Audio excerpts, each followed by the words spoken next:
एक वक्त की बात है। एक खूबसूरत शहर था जिसका नाम अहमदनगर था। इस राज्य की शहजादी रुखसार अपनी खूबसूरती और होशियारी के लिए मशहूर थी। रुखसार का हर कोई दीवाना था, लेकिन वो अपनी अम्मी अब्बा जान की मर्जी के खिलाफ एक फकीर के प्यार में पड़ गई थी। रुखसार के शादी के लिए उसके अब्बा बादशाह सलीम ने कई शहजादों को बुलाया। सभी शहजादे एक दूसरे से मुकाबला कर रहे थे, लेकिन रुखसार ने किसी को भी पसंद नहीं किया। उसकी नजर हमेशा उस फकीर पर रहती थी जो दरबार के बाहर अल्लाह की इबादत करता था। एक दिन बादशाह सलीम ने अपनी बेटी से पूछा, बेटी तुम्हें किस शहजादे से शादी करनी है? रुखसार ने जवाब दिया, अब्बा जान मैं किसी शहजादे से शादी नहीं करना चाहती, मेरा दिल उस फकीर के लिए धड़कता है। बादशाह को ये सुनकर बहुत गुस्सा आया। उन्होंने फरमाया, ये मुमकिन नहीं है, फकीर से शादी करना हमारे खानदान के लिए शर्म की बात है। लेकिन रुखसार ने ठान लिया था कि वो फकीर से ही शादी करेगी। एक दिन रुखसार ने फकीर से मिलने का इरादा किया। वो दरबार से चुपके से निकली और फकीर के पास गई।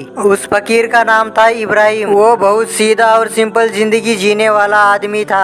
रुखसार ने इब्राहिम से कहा, मैं आपसे प्यार करती हूँ और शादी करना चाहती हूँ। इब्राहिम ने मुस्कुराते हुए कहा, मेरी प्यारी रुखसार, प्यार तो बहुत बड़ा है, लेकिन एक सीधे साधे फकीर की जिंदगी एक शहजादी के लिए नहीं है। रुखसार ने कहा, लेकिन मैं आपके साथ रहना चाहती हूँ। फकीर ने कुछ वक्त सोचा और कहा, अगर तुम सच में मुझसे शादी करना चाहती हो तो तुम्हें अपने अब्बा जान को मनाना होगा। रुखसार ने अपने अब्बा जान से मिलने का इरादा किया। उसने अब्बा जान से कहा, मैं इब्राहिम से शादी करना चाहती हूँ। अब्बा जान गुस्सा होकर बोले, क्या तुम पागल हो गई हो? एक फकीर से शादी ये मुमकिन नहीं है। रुखसार ने अपने अब्बा जान को समझाने की कोशिश की। उसने कहा, अब्बा जान, क्या एक आदमी की शोहरत या उसका रुतबा जरूरी है या उसकी अच्छाई और ईमानदारी? बादशाह ने सोचा, बेटी सही कह रही है, लेकिन क्या मैं अपने राज्य की इज्जत को नजरअंदाज कर सकता हूँ? कुछ दिन बाद बादशाह ने इब्राहिम को दरबार में बुलाया। इब्राहिम ने बादशाह से कहा, मैं समझता हूँ कि आपकी बेटी ने मुझसे प्यार किया, लेकिन मेरी सादी जिंदगी आपके रुतबे के सामने कुछ भी नहीं है। बादशाह ने कहा, अगर तुम सच में मेरी बेटी के लायक हो तो मुझे तुम्हारी परीक्षा लेनी होगी।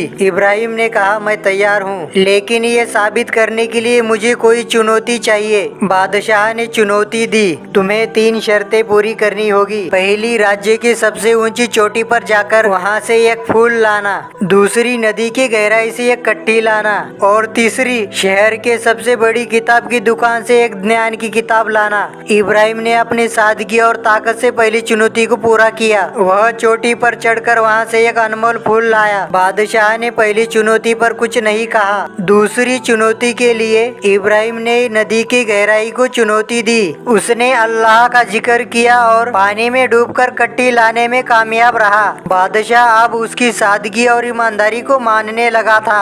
आखिरी चुनौती में इब्राहिम ने शहर की किताब की दुकान से ज्ञान की एक किताब लाने का काम किया। उसने वहाँ की सबसे कीमती पुस्तक को लाकर दिखाया। बादशाह सलीम ने इब्राहिम की होशियारी और सादगी को देखकर कहा, तुम सच में लायक हो और मैं अब तुम्हें अपनी बेटी का शौहर मानता हूँ। बादशाह ने रुखसार और इब्राहिम की शादी की तैयारियां शुरू कर दी। पूरे राज्य में खुशियां मनाई जाने लगी। शादी के दिन रुखसार ने एक सादा ड्रेस पहना और इब्राहिम ने अपनी फकीर की पोशाक पहनी। सभी ने देखा कि दौलत और ताकत से बढ़कर प्यार और सच्चाई की ताकत सबसे बड़ी होती है। शादी के बाद रुखसार ने और इब्राहिम ने सादी जिंदगी जीना चुना। उन्होंने एक दूसरे का साथ दिया और राज्य के लोगों के लिए सबक बन गए। उन्होंने दिखाया कि सच्चे प्यार में ही सच्ची खुशियाँ छुपी होती है।